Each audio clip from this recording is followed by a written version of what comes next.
Welcome to Werewolf the Apocalypse Heart of the Forest, episode 3. Let's continue the story.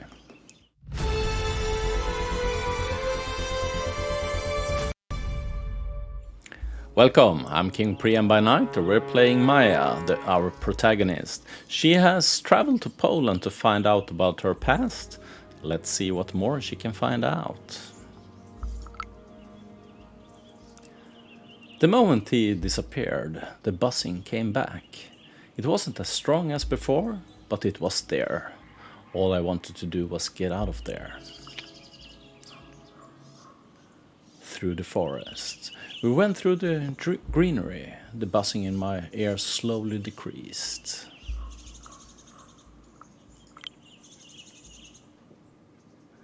The first evening. The bed and breakfast was quaint. I left Anya and Bartek outside. They looked like they needed some time alone to say their goodbyes. When I got out of the shower, Anya was back, smiling a little flustered. What a day, she smiled. So, what do you think? I made a quick mental inventory of everything that had happened that day.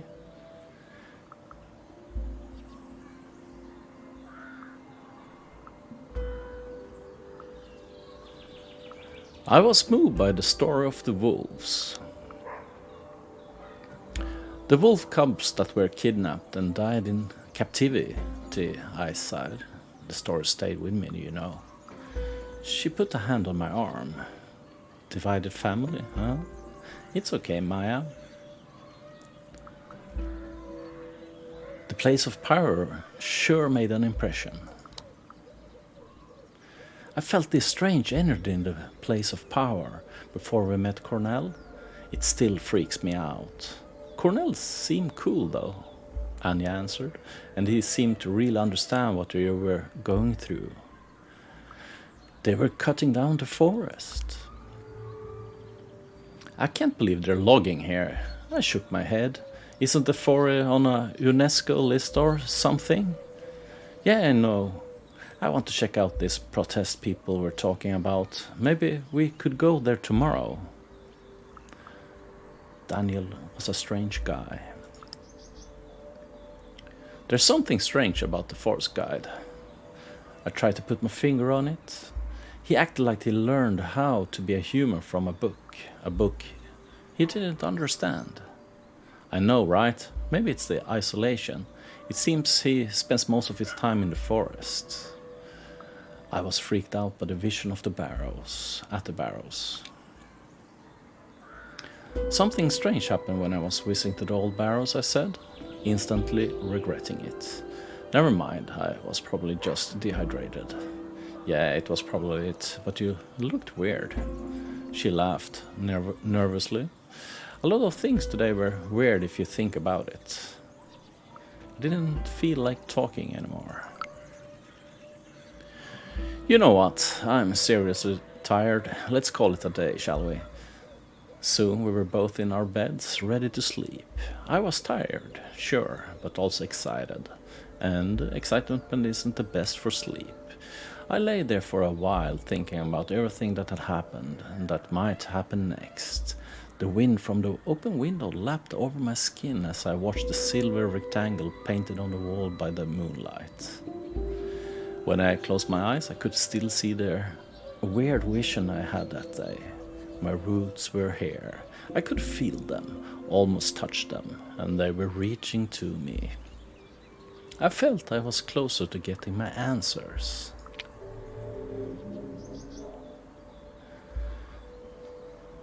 I felt that the answers I was looking for were within my reach. I should go and see the logging protest, find Cornell, and make him talk.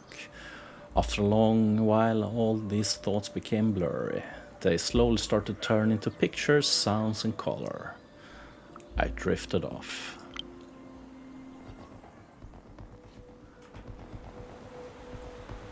A night in the woods.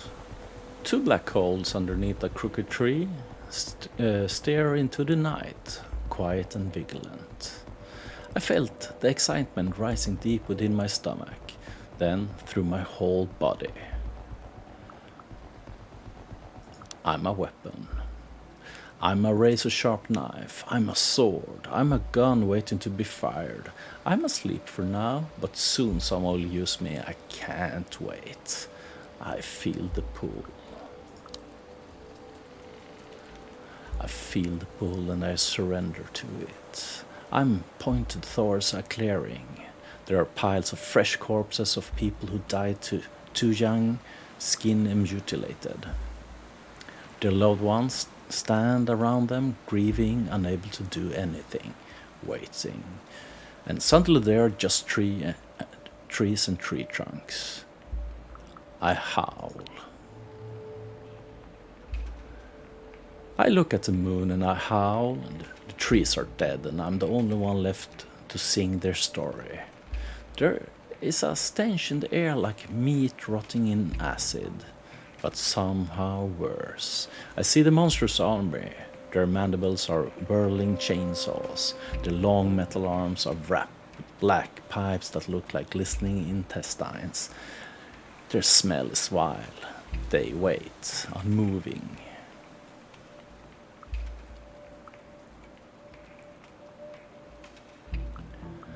I pay my respects to the dead. I go to the dead tree, kneel next to them. Words come to me in a language that I don't remember, but that I know. Words about revenge and death and sacrifice. And then my voice tells me to look at the sky. There, between the stars, two shapes circle each other. An old, sad wolf with grey hair and a white weasel. They keep their eyes on one another as they continue their dance, suspicious but not hostile. We need to fight the enemy, the awful, rotting stench, I know that much. But how can we do that when we don't trust each other? They stop. They look at me and the clearing. I sing to them. I sing to them in words that I don't recognize, but that I understand. They come down to me, and their voice is the voice of Pooja. Welcome back. You've been away for too long a time. I wake up.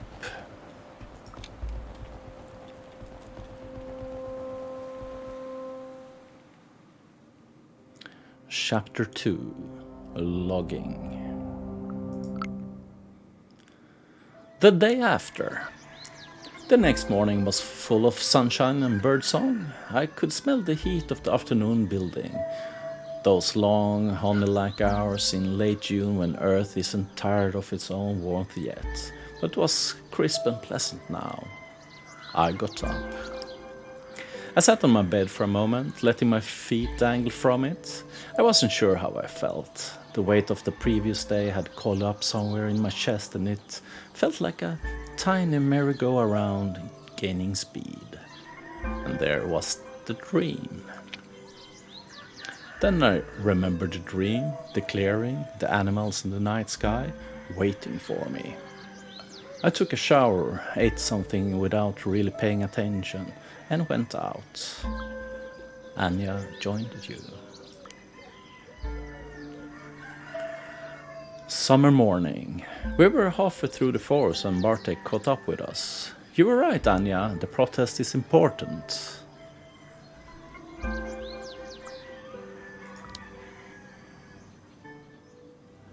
Against the machines. I was running all the options over and over in my head. I didn't really care where I was going. When I looked up, the sun was shining, the village was far behind me, and I was at the logging site. Anya looked around. So, what's the plan?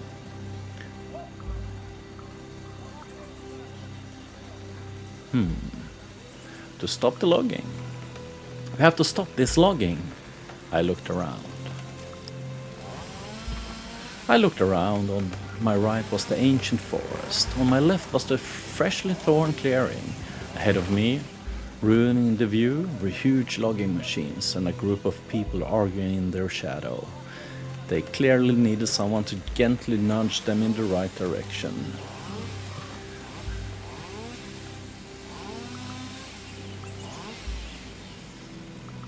I looked at everyone.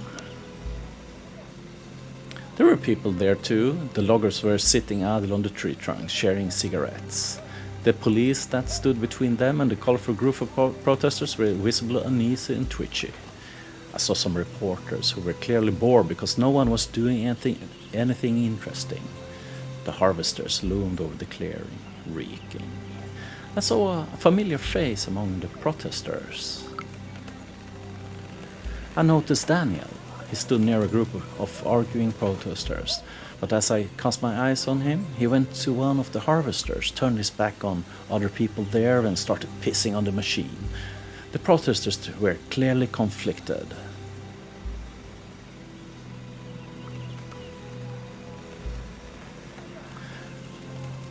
Maybe I could solve the conflicts. I thrived on solving conflicts, so I went closer. One of the police officers, young and nervous, said something I didn't fully understand. I smiled.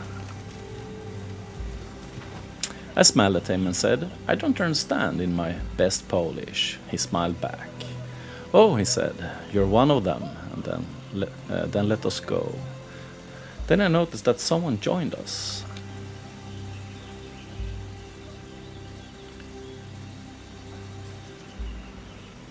And then I noticed someone used the commotion to sneak with us past the police. A girl with disheveled, bleached-out hair.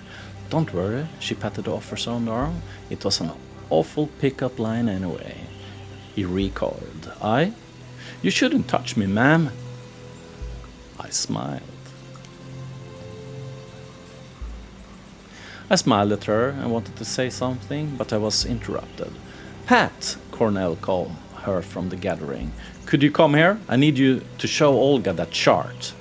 She sighed, reached into her backpack and taking out the tablet. And there at it again. She murmured under her breath and winked at me. "Coming!" We went towards the activists. As I walked towards Daniel, I heard more and more of the argument. "Olga, you can't," Cornell was saying. Pat stood next to him with her tablet. She looked a bit amused. "Do not fucking tell me what I can or cannot do, Cornell," the woman with dreadlocks interrupted. "I can, because they are destroying our mother. I can fight with all the means at my disposal, even if that means burning those harvested to the ground." Cornell raised his eyebrows. "Burn the harvesters?" Cornell asked calmly.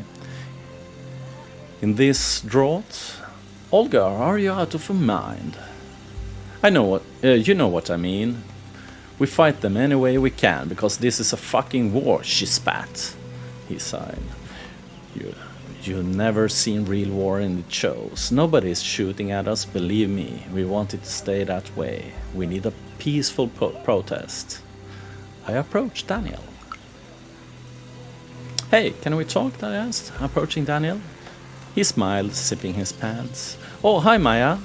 I think our leaders are arguing now and it has to be settled. It's good you came, actually.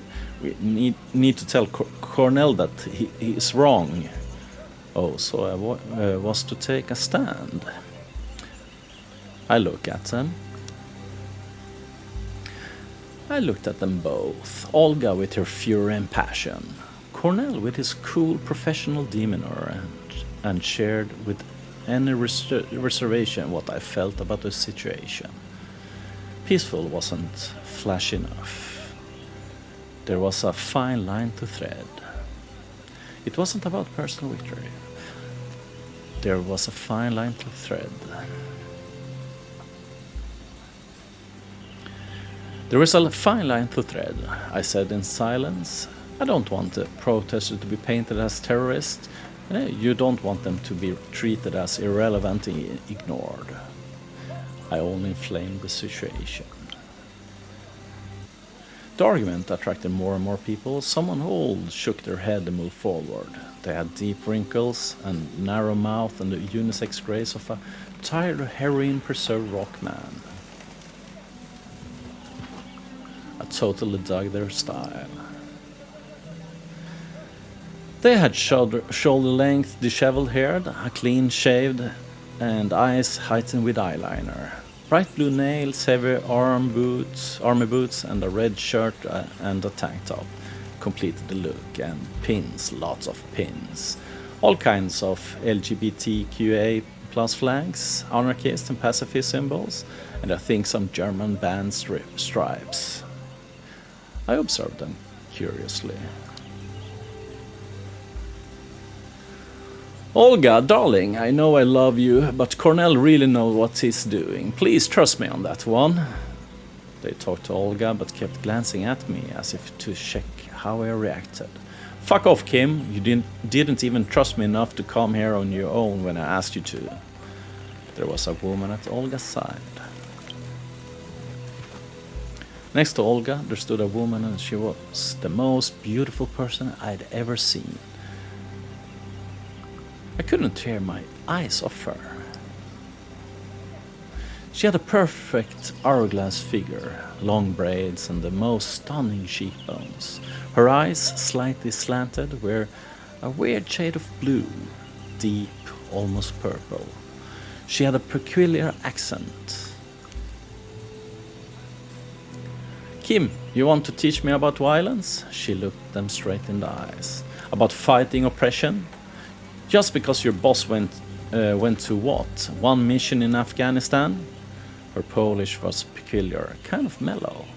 Cornell winced. Lisa, leave Kim alone. He didn't know what to say, and it seemed that the whole discussion would be derailed. I didn't let that happen. Hey guys, the forest, I said, the logging, the protest. Olga clenched her fist. Cornell looked back at her and chuckled softly. You almost punched me. The conversation was over, at least for the time being. Cornell, together with his cronies, walked towards the reporters while Olga went back to the group of people standing in shadow of an old oak tree. I looked at the forest. I looked at the Pusha. The clearing full of felled trees was like a gaping, bleeding wound in the chest of a friend. My resolve strengthened. I came here to stop the logging, and after seeing what I had seen, my resolve only strengthened. Yes, just like Olga said, Anya nodded, excited. What they are doing is unforgivable, and we have to fight. And it is a very complicated situation, Partick looked thoughtfully. I liked what the guy Cornell said, and that we should proceed peacefully, not to discourage the public and potential supporters. I looked at one group, I looked at the other. The logging site. The harvesters were dripping with black oil, and the forest stood tall, serene, full of golden light. It looked like it could protect itself, and then it looked like at the felled trees, dead, limp and helpless.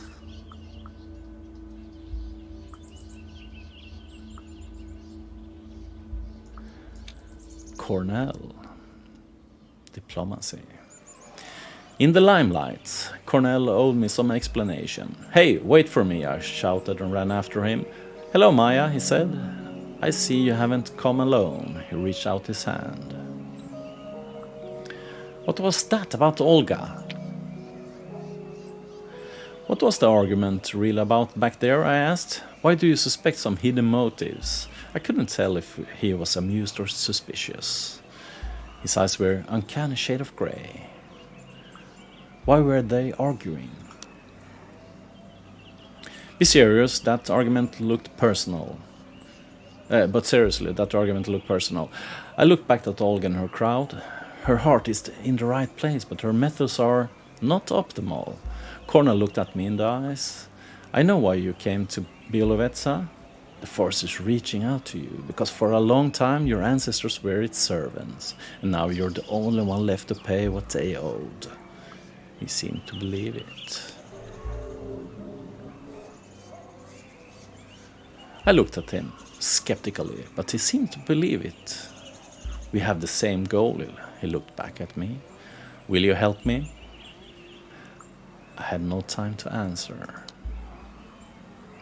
But before I could answer, I heard a commotion, turned around. The reporters were coming our way, but their cameras were switched off and pointed at the ground.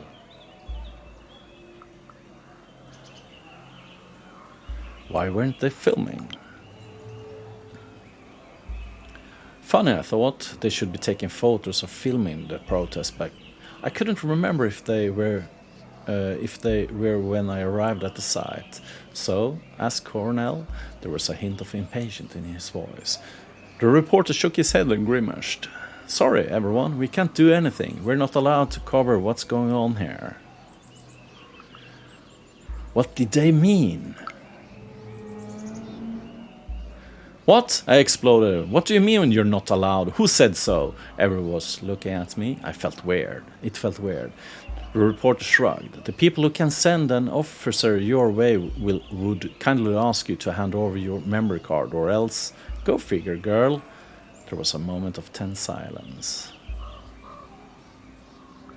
And then it all came together. Suddenly I understood the dream. That was the moment I was destined to intervene.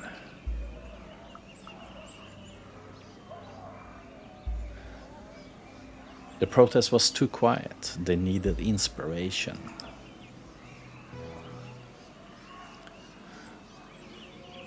I think that's a good place to stop today's episode.